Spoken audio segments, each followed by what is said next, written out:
Well, hello, lovely. This is the last time I think that I will ever film a video from inside this hospital.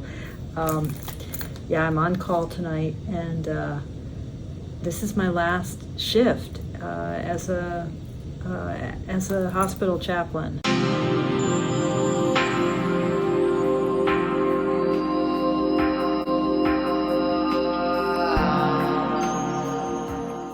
It's been a long time coming.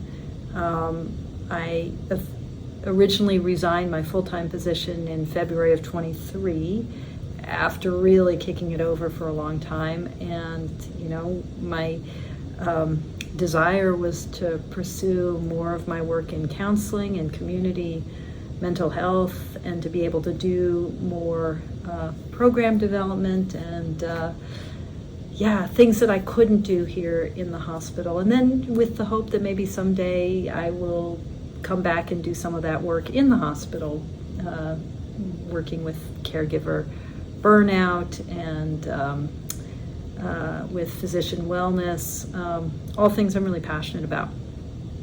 Anyway, so I quit my full-time position in February of last year, and then have been working part-time, and it's too much. I'm doing too much.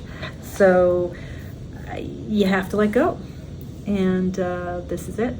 So yeah. And it has been a deeply eventful and heartful and powerful fall. Haven't posted as much as I've wanted to, meant to. The turmoil of the U.S. elections, has, that's been absorbing. And my work as a Zen teacher, and my work with tarot, with my students and my clients, and then my growing work as a mental health counselor. Anyway, just a few things going on, but I wanted to make one last video inside this building in this context, and I actually wanted to talk about my Wheel of Life spread for 2024 and my December card of the month. So last week I spent the whole week on my Tushy sit-in meditation in the annual Buddha's Enlightenment retreat that we have in my lineage of Zen. Very depthful, meaningful, quiet, except for the neurotic jumble of thoughts in my head time. And one day, I had this, as sometimes happens on the cushion, just this opening in the heart, and this sense of the incredible grace and abundance of this life that has just been given to me, and that just is returned to me breath after breath. It was a cold day in the Zendo and outside. The fog was just laying really heavy here in Oregon, in my part of the state, and just this cold seeping into your bones. But the crispness and clarity of the air, and that sense of stillness that comes with the settling fog and the chill. One early morning meditation period especially, I just felt this heart opening. And the phrase from Psalm 23, and I haven't looked it up to make sure that what came to mind, or even the words of the psalm, but what came into my heart was, surely goodness and mercy will follow me all the days of my life, and I shall dwell in the house of the Lord forever. Surely goodness and mercy will follow me all the days of my life, and I shall dwell in the house of the Lord forever. I don't know, is that the language of the psalm? The card of my month in December is the 10 of Cups, and I thought, yeah, this is the 10 of Cups. This is the depiction in the Ostara Tarot, and just, it's all arms and touching, and the spectacular tentacular truth of this card their eyes are blindfolded, the lover's eyes are blind, but it's all touch because the world is just pressed up against us, just all the goodness of this life of ours. So I thought, oh, total blessing, total sense of gratitude and abundance. That fullness of the heart, that is the Ten of Cups. So, my December card, Ten of Cups. Now it comes on the heel of one of my favorite cards in the Ostara Tarot, which was my November card, the Knight of Wands. I love this depiction. This is Julia Iredale's artwork, and just the gaze of the knight. This kind of, for me, this card always makes me think of the Philip Pullman books and sort of Lyra and what was his name? Eric Bjornsson. I'm misremembering the name of the armored bear, the armored polar bear, but it has that kind of feeling of that book.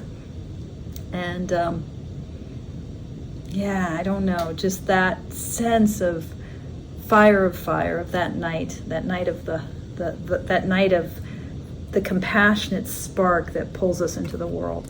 So, in the designation that I do in my three kind of readings, my three kind of articulations every month for my Wheel of Life.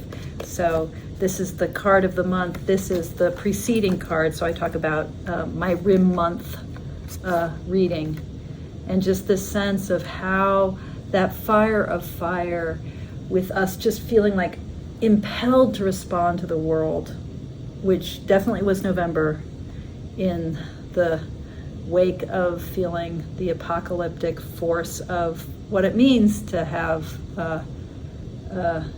Donald Trump elected, just what that rise of autocracy and all the things. And I don't want to, not everyone has the same view of this moment, and I'm not even sure what my view of this moment writ large is, but that sense of a fiery broken space, broken heart, and being pulled into the world, and that then opens into this sense of, nevertheless, this blessing, the cool blues of this Ten of Cups.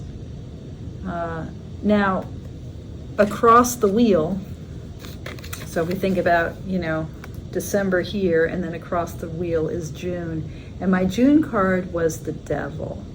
So I talked about spoke month, which is to read the wheel across the diameter of it, right? Across the spokes. And so, here I am. I'm kind of opening up my heart, my life, my world, and leaving the structure of the hospital. More about structure in a minute. And what will keep pulling me in whatever expanding, opening, Ten of Cups-iness of this moment is, what will keep kind of holding me back is just pattern, habit, energy, and that old pull, the devil, that kind of like the devil in the sense of these patterns that keep, the ways in which we're not intimate with our life, but we're sort of in this kind of disarticulated, bony, kind of dead, ossified, like it's just bones. There's not, this kind of being trapped inside this house of death. And it's not like death with a capital D. It's certainly not death as in the Trump death, the Trump card death. It's not that kind of renewal death, that death where everything disintegrates and grows. It's just more like becoming dust and nothing.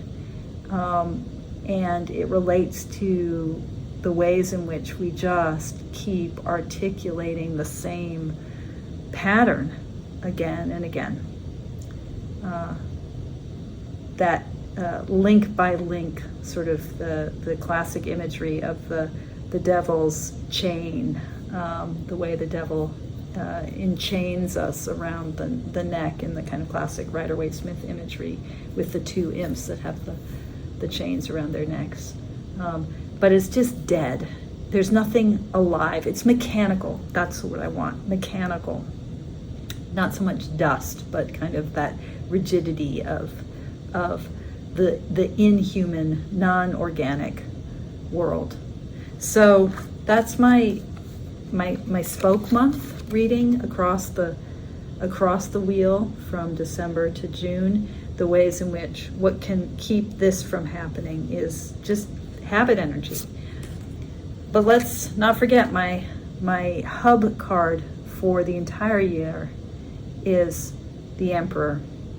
And the Emperor is also the card for today, December 14th, in the Drop 'em 78 challenge. And the Emperor, in the fourness of the Emperor, that kind of structure and stability and form, also rigidity, also constriction.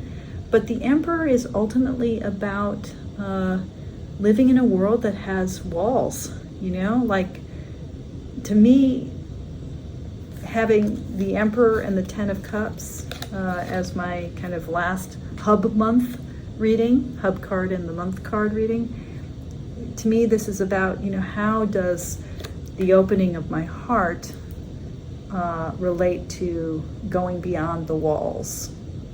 And that is what is really in play for me right now, because everything that this hospital has meant to me, not just in the nearly 7 years that I've worked here on staff, but since 2010, when I did my internship here and first articulated this sense of myself as a hospital chaplain, all of that is what I'm letting go of, going beyond, moving into the open waters of my life. All right, I don't know. It is what it is, people. If you've made it this far into this video, thank you so much for watching. Much love to you, and many, many thanks to you for your practice. More anon. Toodles.